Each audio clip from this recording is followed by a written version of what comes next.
My name is Ritter Forsyth. I was Susie Ritter when I was here. I got married like 4 years ago. I graduated in 1996. So from what I was told, I was the last Bachelor of Music Education major. Actually, I have a BME from DU. After me, I think they got rid of that and just you do, I think, performance and then you do a 5th year of education, if I'm not mistaken. You could probably tell me that. Well, hey, I'm Kim, and I came to Lamont in 2011 to start the master's program, and I got my degree in jazz performance on the double bass. And since then, or actually before that, I was in Maine, and I got my undergrad at the University of Southern Maine, also in music performance on the bass. My name is Rudy Betancourt, originally Rodolfo Betancourt. I'm from Venezuela. I came to the United States in 1995, and I spent 2 years in New York at Manhattan School of Music to finish my undergrad. And I came here to Denver following Ricardo Escanola, was the major guitar teacher here at Lamont. My name is James Barela, and I'm a trumpet player, electronic valve instrument player. I started here at Lamont in 1991 and did my undergraduate in trumpet performance, and continued on to do my master's in music in jazz and commercial composition. What was interesting at the time was when I started here, there wasn't a jazz studies major. There was no program for jazz studies. I'm Ryan. I'm also a trumpet player. I do not play the Huey, but it's fascinating. Now Not I yet. want to learn it. I need a new horn now.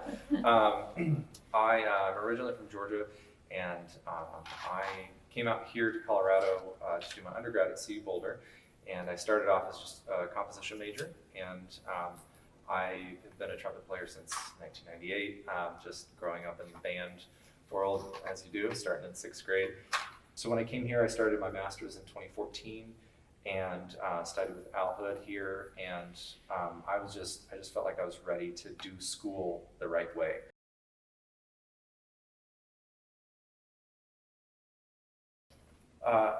That's a great question. At this point, I really enjoy teaching, and I find that my favorite educational experiences as the educator happen in a small group setting, but that usually just means one-on-one private lessons, although can be small sectionals, when the student is really engaged and excited about the instrument. In the long term, it's when those students are practicing, and as a teacher, partly that's up to me to be able to give them the tools and resources they need to do that successfully. And I come from a place of, I didn't take lessons in high school at all. And so I feel like if I would have gotten that from my teachers at that age, or if I had a teacher at that age, that who knows where I'd be now. And so I really enjoy teaching, but I never thought that I was going to be a music ed major. I have a lot of friends who did that, and I just didn't want to deal with faculty and school and administration and PTA and parents and all that kind of stuff. So in terms of like getting my first students, I honestly don't remember. I did do some like theory tutoring way back in the day, but I just sort of made myself available, and for a long time it was like I taught 1 half-hour lesson a month kind of thing. And I always had a business card on me. I always talked to people that I saw, and anytime someone came up to me after a concert like, oh, my son plays the trumpet or whatever, then I say, here's my card, let's have a lesson. And having my network of music education friends who teach middle school and high school band around town, that really helped quite a lot as well. Going around to schools doing sectionals, whether they asked me out of the blue or I contacted them and said, hey, I'm available for this, do you need help with, you've got festival coming up, do you need a brass sectional specialist or something like that? That's generated some students. And I found that it takes time to build, and that you have to have a clear system in place of like how much you charge, what your policies are about lesson cancellations, that sort of thing. I'm able to teach from home, which is really handy, but I used to have to drive to every single lesson, and so I was always driving, and then eventually I raised my rates a little bit. I started charging a little bit more if I drove to their house, and that encouraged them to come to me. So all of those things kind of bit by bit have helped quite a lot.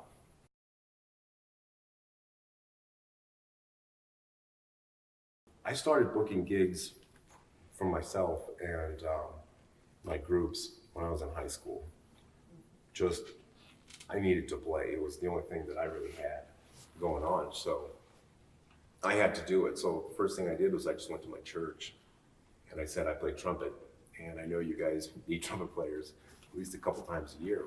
So I'm your guy, you know, and through that I met other people and made a lot, you know, some lifelong friends. But, you know, when it comes to freelancing, you really have to be open. You have to be versatile, and you have to understand that you can never know enough people. You know, you can never play enough styles. You can never, I don't know exactly how I'd put this, but the availability always has to be there. And that's really what you're gonna live or die by as a freelance musician.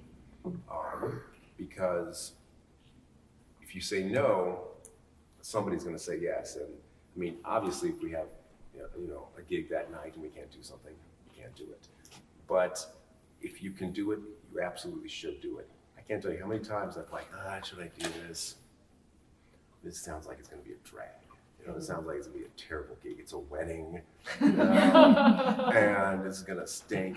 And you go there and you've met new people, you had a really good time, and it just, everything kind of, you know, it's like dominoes. They just fall, and they almost always fall in your favor.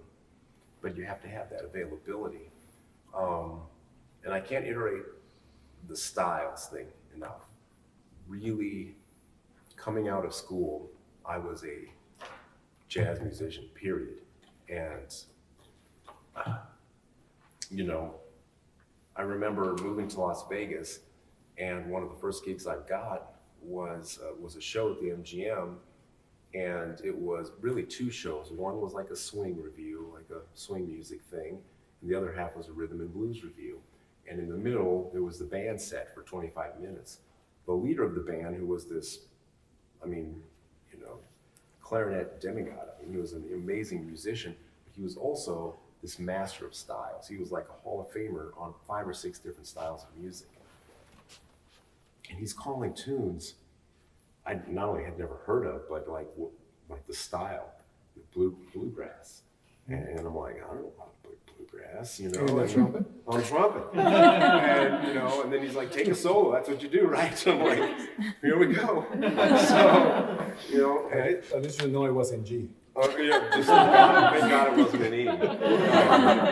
But, you know, country music, you know, and in 50s and 60s rock and roll, and traditional jazz styles. And I say that like the 6 months that I was in that show was equal to about 6 years worth of education, you know, and I was getting paid to do it. And so, you know, just being open, available, you know, humble, you know, remember we're musicians, we do this because we love it. And we're not really defined by a genre or a style.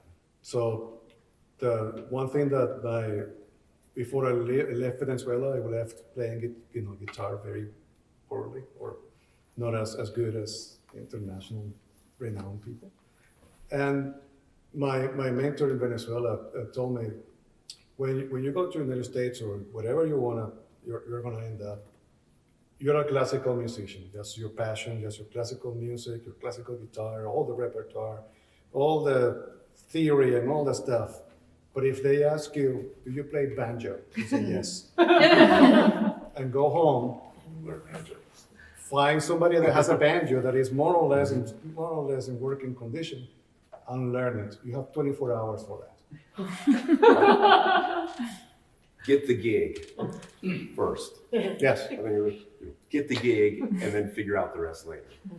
So you mentioned something about brand, and sometimes we get preoccupied, or over preoccupied with our own brand, especially now that with social media and all and everything that happened. I started doing that when Facebook came up, and I was so preoccupied with having as many people, because I'm going to do a recording, and all of them need to know where the recording is happening, that it came out, and all of them are going to buy my recording. So I wanted to have 10,000 followers in social media. I wanted to have, 1 million people in Twitter. YouTube was not even a dream, so that back then was Oh, gosh. MySpace That was with MySpace. videos and stuff. So preoccupied with the color of my page. Those things that are not music. It's not your trade. It's not what you're made. So I think one of the things that you need to be very careful about is what are your core principles as a musician, as an artist, even as just as a general, as a human being, as a good person, or a committed, hardworking person. And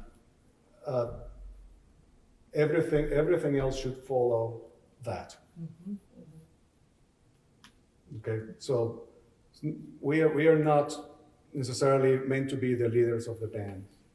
We are not necessarily meant to be the first, the concert master. We don't even know if we're gonna be, teaching and never play in a symphony orchestra or be a touring artist. But the principles in every single of those levels, the principle of how do you lead yourself, they are all the same in every single level. Whether you are a bartender while trying to have make ends meet, or you end up being the music director for a regional or national orchestra. It doesn't matter. Those principles are always the same. As those are the more you observe other people, the more you kind of have your lessons and ask yourself, what were my assumptions? Like, ask your question, what is it that I knew, that I thought I knew, that I was wrong about? So it's like every 3 months, every 6 months, every year, you need to know about that. Well, there was something that you said, humble. I think we need to be humble, and that's a really important thing because especially, when you're in this kind of environment where you're surrounded by all of these really cool musicians and everybody's at this like really high level and you're like, oh, this is what I'm supposed to be doing. And then you get out and you realize that almost none of it matters. And you're going to be playing, you're going to be called for gigs. And you're going to be like, well, why am I doing that gig? Like, I have a master's degree. Like, why am I doing that? And then as soon as the minute you start to think that you're better than a gig or you're entitled to a certain type of gig, is the minute that you get into trouble because you have to continually work for everything. And yeah, maybe I'm going to go to a wedding this week and I'm going to play, these like 30 pop tunes, but I'm going to play them the best. Those are going to be the best renditions of Bruno Mars that you've ever heard. And you kind of have to have that mentality into like just bring your knowledge and your professionalism into every single gig that you do. Because that's kind of your brand really is being like, well, you don't have to worry about this person on the gig because they're going to show up on time, they're going to be professional, they're going to know everything that they need to know to make sure that you don't have to worry about them at all. Especially if you're, trying to market yourself as someone at this high level of musicianship, they shouldn't have to worry about you. So that's, yeah. The other thing that I would just add to that is that why you should also play your very best is because you never know who's in the audience. Oh, totally. Absolutely. Mm-hmm. And it speaks to you as a person. I mean, if you don't give it your best, what are you doing there? And in Las Vegas was an amazing experience because I had so many trumpet players come and sit in with our groups, and some of them were great, and you could tell that they really had it all together, and some just didn't. And I remember, I'm not the type of guy that sits people down and has hard conversations, but one guy in particular, I told him, I don't think this is for you. You don't sound good, and thanks for subbing for the last week, but I think you need to practice some more. And I hope you're not taking this the wrong way, but it's for your own good. And it's funny because he now lives in Fort Collins, and plays in a band with a really good friend of mine. And so when my friend said, "Hey, did you know James?" He said the look on his face was just like, "Yeah, I know him." But so you have to be professional, be prepared, and always do your best regardless of what the gig is. I've worked with a legendary saxophone player named Sam Butera. He was Louis Primo's right-hand man, great entertainer, great saxophonist, and it was an amazing experience. But the thing I learned from him, and I'll never forget it, I'm gonna get a tattoo with this, I swear. He said, if you play for the content, don't complain about the money. If you play for the money, don't complain about the content. Did I say that right? If you play content, money, content.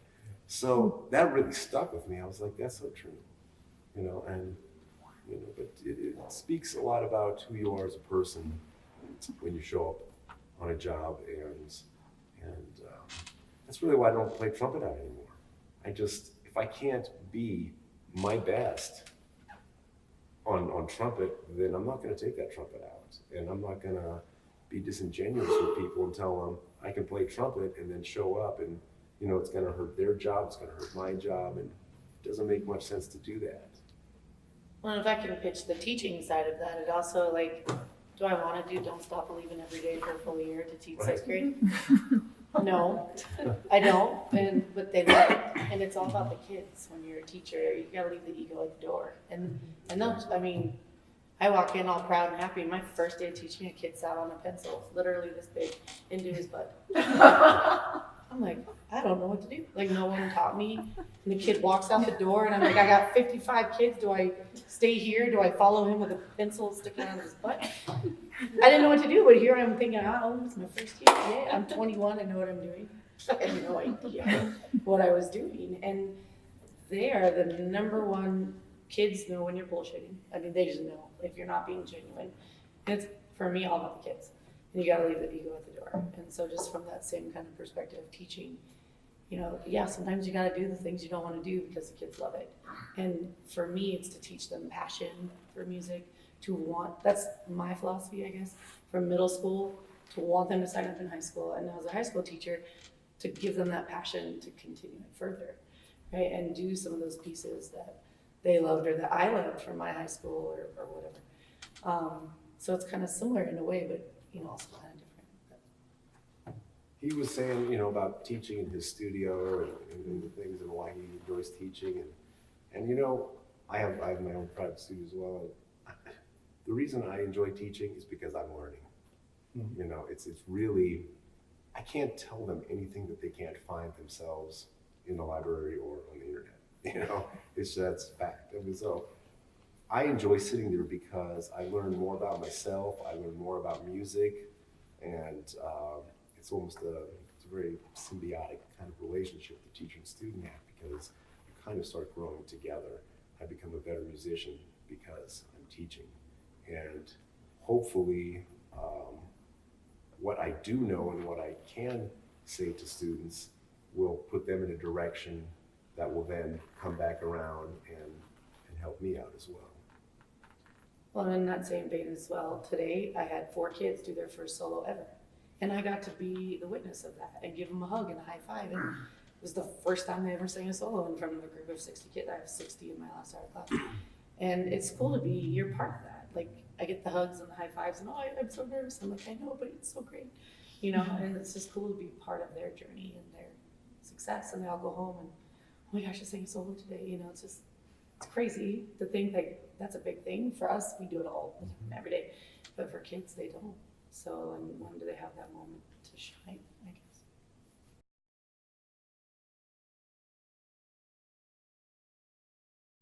The connections that you're leaving are probably still going to be your connections when you get to the new place.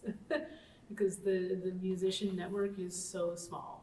There's people that, I moved here from Maine, and within maybe 6 months of being here, I had a gig with someone who was from Maine, and we knew all of the same people.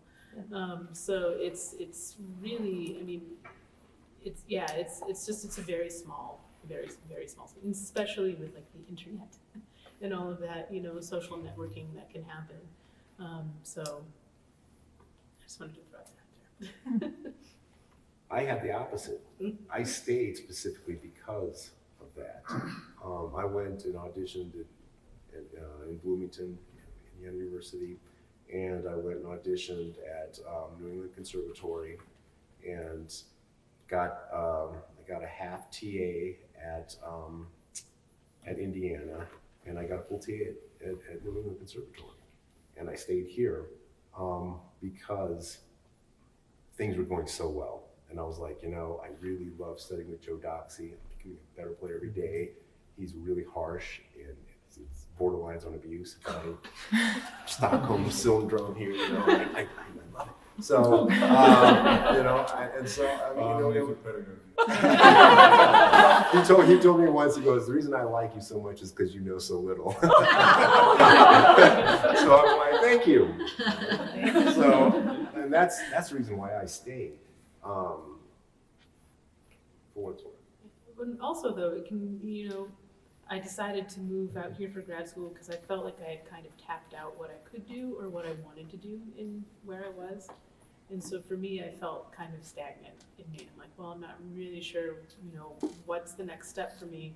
What can I do here? And I couldn't really think of anything. Not that I'd done it all, but what I personally wanted to do, I'm like, I think I just need to find a new scene, something just to kind of refresh what I'm doing. And that was kind of the push for me to go somewhere else.